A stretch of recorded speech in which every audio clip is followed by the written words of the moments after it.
आज हमारे सनातन की शान राजू दास जी महाराज हनुमानगढ़ी से संत बालक योगेश्वर दास जी महाराज जी के सानिध्य में जो यज्ञ चल रहा है अमरवीर बलिदानियों के लिए, उनको श्रद्धांजलि देने पहुंचे। बहुत बहुत स्वागत महाराज श्री, आप अपने विचार महाराज श्री इन देश के अमरवीर शहीदों के लिए जिनको आप श्रद्धांजलि देने पहुंचे हैं महाराज श्री। वंदे मातरम, जय श्री राम, श्री हनुमान जी महाराज की जय, भारत हिंदू राष्ट्र की जय, सत्य सनातन वैदिक धर्म की जय, भारत माता की जय। आज पूज्य बाल योगेश्वर जी महाराज जो संतों के अति लाडले हैं और भारत माँ के बेटे हैं। भारत में ही ये संभव है, सनातन में ही संभव है, हिंदू में ही ये संभव है। संत जो परिवार को छोड़कर भगवत भजन, भगवत चर्चा, राष्ट्र आराधना में लीन होकर, आप देखिए वीर बलिदान शहीदों के लिए ये महायज्ञ कर रहे हैं। जिनकी आत्मा कहीं पर भी रहे वह पुनः जीवंत होकर माँ भारती के लिए फिर धरा पे आए और भारत माता के काम आए। उनके बच्चे, उनके परिवार खुशहाली से रहें, आनंद पूर्वक रहें। मैं पुनः इस वीर अमर वीर जवानों के लिए श्रद्धा सुमन समर्पित करते हुए ये महायज्ञ चल रहा है। इस महायज्ञ में ये पूर्ण आहुति हमारी तरफ से है और पूज्य बाल योगेश्वर जी महाराज के चरणों में साष्टांग दंडवत प्रणाम कि उनकी प्रकल्पना देखिए, कल्पना देखिए, उनकी भाव देखिए कि अमर वीर शहीदों के लिए कितना निरंतर, जब भी पूज्य महाराज जी से हम लोगों ने चर्चा किया, जब भी पूज्य महाराज जी बागेश्वर सरकार से चर्चा करते हैं, जब भी पूज्य महाराज जी किसी संतों से चर्चा करते हैं, जहां भी कार्यक्रम होता है, मैं बागेश्वर सरकार के कार्यक्रम में गया था, वो कन्या विवाह में, उसपे भी महाराज जी ऐसे वीर अमर शहीदों के लिए यज्ञ कर रहे थे। तो ये मामूली बात नहीं है।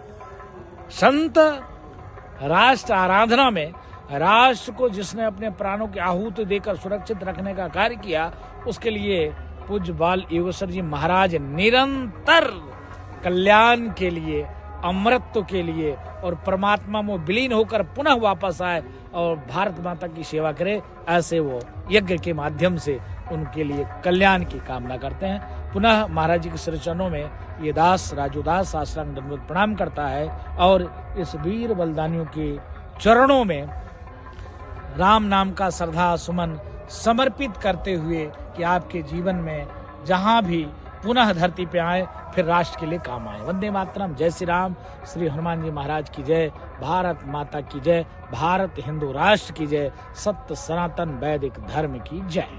दंडवत प्रणाम। संपूर्ण देशवासियों को जय सिया राम। तीर्थराज प्रयाग की इस पवित्र पावन धरती 144 वर्ष बाद बने इस महायोग पूर्ण महाकुंभ में अमर शहीद फौजी भाइयों के लिए इस विराट संकल्प के साथ इस विशाल यज्ञ के लिए मैं अपने परम श्रद्धेय पूज्य बद्रीनाथ वाले पूज्य महाराज जी श्री बालक योगेश्वर जी महाराज को बहुत धन्यवाद और साधुवाद देता हूं कि उन्होंने भारत के इन अमर शहीद फौजियों के बारे में सोचा। हम तो देश के अंदर अपने घरों में बड़ी चैन की नींद लेते हैं, लेकिन वो चैन की नींद किनके वजह से मिलती है, वो सुकून की नींद किनके वजह से मिलती है, उनके बारे में भी चिंतन होना चाहिए। समाज में उनके लिए भी कुछ करना चाहिए। निश्चित रूप से मैं समस्त अमर शहीद फौजियों को अपनी भावपूर्ण श्रद्धांजलि अर्पित करता हूं। भगवान श्री सीताराम जी के पावन चरणार विंदों में उन्हें जगह मिले और देश के फौजियों के लिए तो जितने शब्द कहा जाएं उतने कम हैं। यदि आज हम इस तीर्थराज प्रयाग के अंदर इस कुंभ में दिव्यता और भव्यता के साथ इस कुंभ के महापर्व को मना रहे हैं, तो उसका एक सबसे बड़ा यदि कोई कारण है तो वो फौजी हैं जो देश की सीमा पर डटे रहकर हमारी रक्षा कर रहे हैं। मैं पुनः पूज्य बद्रीनाथ वाले श्री महाराज जी के पावन चरणार विंदों में साष्टांग दंडवत प्रणाम करते हुए महाराज जी को बहुत साधुवाद देता हूं कि उन्होंने इतना विराट संकल्प लिया। धन्यवाद महाराज जी। अंदर अखाड़ों की तरफ बढ़ रही एक शिविर आपका ध्यान अपनी ओर आकर्षित करेंगे। एक ऐसा ही शिविर है जिस पर देश के वीरों को नमन किया गया है। 1962 से लेकर के 2008 तक हमारे जो वीर शहीद हुए हैं उनके नाम से ये पूरा जो कैंप है, शिविर है, वो बनाया गया है। इसके पीछे की वजह क्या है और इस कैंप में क्या है, खासियत जानेंगे। हमारे साथ है जी, क्या सोच रही है इस शिविर को बनाने के पीछे और इसमें क्या क्या है? ये जो भी आपको नजर आ रहा है, ये परम पूजनीय संत बद्रीनाथ के परम तपस्वी संत बालक योगेश्वरदास जी महाराज जी की सोच है। इस शिविर के पीछे महाराज श्री ने तपस्या काल के बाद यही सोचा है कि हम जिसकी वजह से तपस्या कर सकते हैं, खुशियां मना सकते हैं, कुंभ सजा सकते हैं, वो हमारे देश के अमरवीर शहीद हैं, जवान हैं, जो अब भी कार्यरत हैं वहाँ पर बॉर्डर पर। सचिन ग्लेशियर जैसी जगह पर, यहाँ पर अभी 40 से 60 डिग्री माइनस टेम्परेचर रहता है, वहाँ पर वो सोल्जर खड़ा है, तभी तो हम इत्मीनान से ये कुंभ मेला यहाँ पर ऑर्गेनाइज कर पा रहे हैं। तो उसी भावना को लेकर के कि देश अगर सशक्त है, मजबूत है, तो तभी देश में सब खुशियां और भारत आगे बढ़ सकता है। उसी सोच को लेकर के महाराज श्री ने ये शुरू किया हुआ है। ये इसमें क्या क्या खास होने वाला है पूरे कुंभ के दौरान? इसमें हमारी कोशिश ये रहती है कि हम यंग जनरेशन को प्रवचन ना करके फीलिंग्स ट्रांसफर करें। आज तक हमने हर कुंभ में पूरे देश में ऐसे कैंप ऑर्गेनाइज करे हैं और खुशी की बात यह है कि आज 2000 से ऊपर बच्चा जो हमारे देश का है, हमारे कैंप में जुड़ करके वो आर्मी में सर्विस कर रहा है। आज वो आर्मी में ऑफिसर बना है। ये भावना यहीं से ट्रांसफर हुई है। एक नंबर 2, अब मैं आपको ये बताना चाह रहा हूँ कि यहाँ पर 24 के बाद कारगिल मार्टियर्स, जिन्होंने कारगिल में शहादत दी है, जो बच्चे कारगिल में शहीद हुए थे, उनके परिजन यहाँ पे होंगे। ऑपरेशन रक्षक के फैमिलीज यहाँ पे होंगी। एक ऑपरेशन सर्प विनाशक हुआ था, बहुत भयंकर ऑपरेशन हुआ था पुंछ की घाटियों में। यहाँ हेमराज जी की गर्दन काट दी थी इन लोगों ने।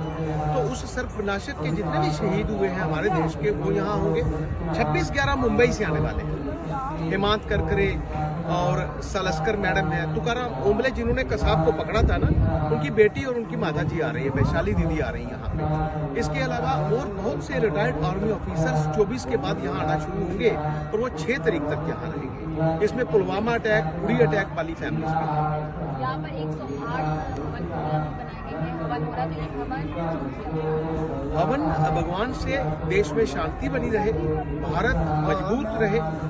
वो दिवंगत आत्माएं जिन्होंने देश के लिए अपने प्राणों की आहुति दी है, उन आत्माओं की शांति के लिए और जितने भी देश के हमारे जवान अभी बॉर्डर पर कार्यरत हैं, उनका मनोबल बढ़े, इसके लिए ही भगवान से प्रार्थना की जाए।